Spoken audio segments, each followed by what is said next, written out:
الرحمن الرحیم الحمدللہ وکفا وسلام علی عبادہ۔ یہاں یہ جتنے ساتھی ہیں یہ سب اہل محلہ ہیں، یار محمد گوٹ کے ساتھی ہیں، یہاں کے باسی ہیں، یہاں کے باشندے ہیں۔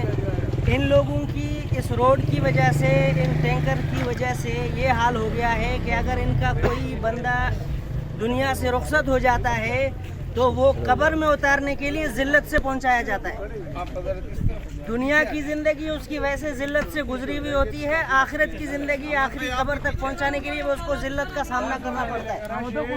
اور اگر یہاں کوئی حاملہ عورت اگر اس کو ہاسپٹل لے جانا پڑے تو وہ یہیں اپنا ڈیلیوری کا نظام بنا دیتی ہے۔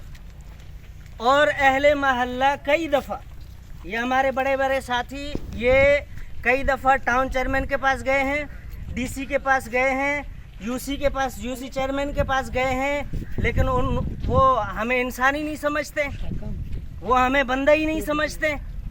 ان کا سارا جب بھی ان سے کہو کسی بات میں کسی موضوع بنا کر اس کو ٹرخا دیتے ہیں اور لالچ اور بھروسہ دے کے ہاں بھائی کل آپ کا کام ہو جائے گا، دوبارہ ہو جائے گا، آپ کا مسئلہ حل ہو جائے گا۔ ہم جتنے ذلیل و خوار ہیں، ہم سے زیادہ یہ ٹینکر والے خوار ہیں۔ ان کی گاڑیوں کی اگر کمانیاں ٹوٹ جاتی ہیں تو 50-50 ہزار، 1.5-2 لاکھ روپے کا ان کا خرچہ پڑتا ہے۔ تو یہ ٹینکر کے جتنے ساتھی یہاں ڈرائیور کھڑے ہیں ان سے ہماری یہی درخواست ہے کہ وہ ہم سے جھگڑے نہیں، وہ ہمارے صف میں آ کے کھڑے ہو جائیں، ہمارے ساتھ کھڑے ہو جائیں، مل جائیں، اور ہم ان کے لیے اور اپنے لیے دونوں کے لیے ہم یہ احتجاج ریکارڈ کروا رہے ہیں۔ ہمارا مقصد ان سے پھڈا نہیں ہے، لڑائی نہیں ہے۔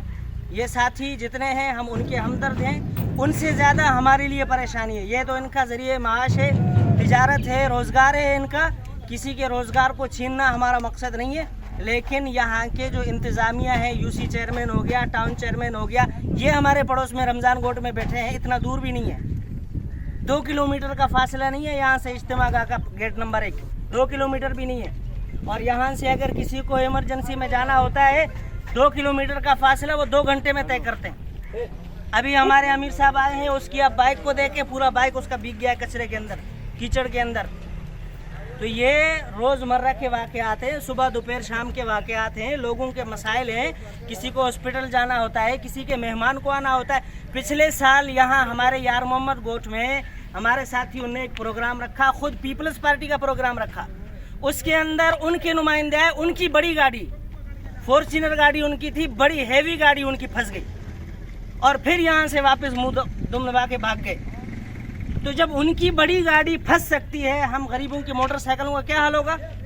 ہمارے ان مریضوں کا کیا حال ہوگا؟ یہ جو مردہ یہاں سے ہم ان کو اس قبرستان میں دفنانے جاتے ہیں تو ان کا کیا حال ہوگا؟ تو ہمارا مقصد کسی سے لڑائی جھگڑا نہیں ہے۔ میں یہاں کا جمعیت علماء اسلام کا جنرل سیکرٹری کے حیثیت سے عرض کر رہا ہوں، میں سب کا خادم ہوں، یہ سب ہمارے بھائی ہیں۔ ہمارا مقصد احتجاج ریکارڈ کروانا ہے اور ارباب اختیار کو اپنی التجا